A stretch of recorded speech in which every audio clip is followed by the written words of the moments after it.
A very cold morning, dear children. Welcome back to Social Studies. Let's move on to the third part of Unit 5, India, Agriculture, Industry and Transportation. Road and transportation are not only used by men to transport goods from one place to another, but also to bring the people nearer to each other. It helps in promoting the unity of a nation. Dear students, transportation consists of transport by land, water and air. So we have roadways, airways, railways and waterways in India.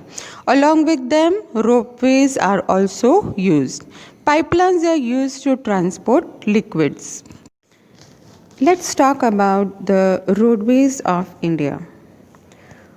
There are different types of roads in India. Village roads, district roads, state highway, national highway and expressways. Indian road network is the second largest road network in the world after the United States. Village road. Village road connects the village with the main city of taluka or district main city. District road. The district road connects the major regions and cities with the taluka. State highway. State highway connects the state capital with the district headquarters and important cities. National highway. National highway is one of the most important highway. It connects one state with another. It connects the major cities, ports, administrative headquarters, etc. There are approximately 50 national highways. National Highway number 7 is the longest highway which extends from Varanasi to Kanyakumari.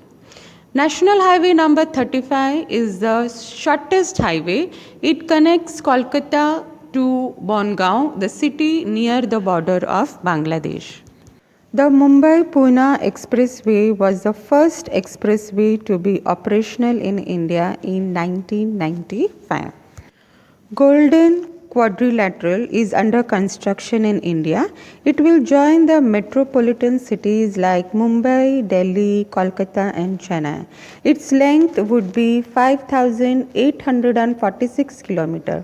There won't be any railway crossing, but 75 over bridges would be constructed. Railways. Indian Railways is very important mode of transportation. Many people travel together at the same time. Goods in bulk quantity can be transported together. Traveling has become faster. And today, instead of coal and diesel, electric engines are used. Indian Railways operate many types of trains like the passenger train, goods train, luxury trains like Palace on Wheel, double-decker train and metro trains. There is a facility of metro trains in Indian cities like Delhi, Kolkata, Chennai and Ahmedabad. Waterways. You all know, children, India has a coastline of 7,517 kilometers and thus ports are the main center of trade. India also has an extensive network of inland waterways. The Ganga and the Brahmaputra rivers are perennial rivers, that is everlasting rivers. Hence, steamers, boats are used to transport passengers and goods throughout the year. International trade and traveling for pleasure can be carried out via the waterways.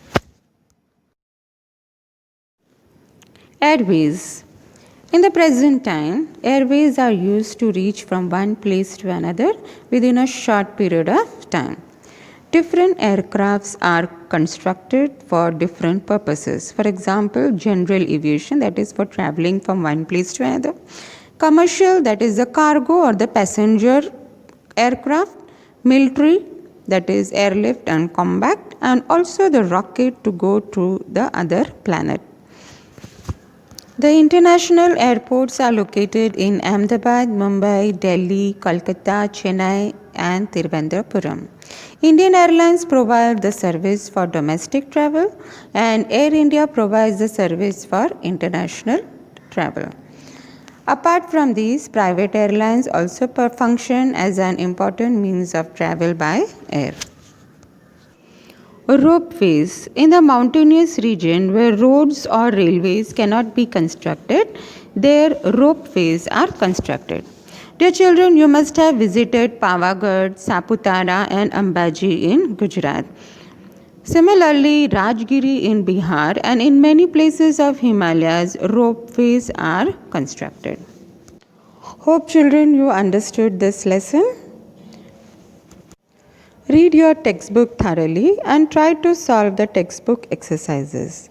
Thank you.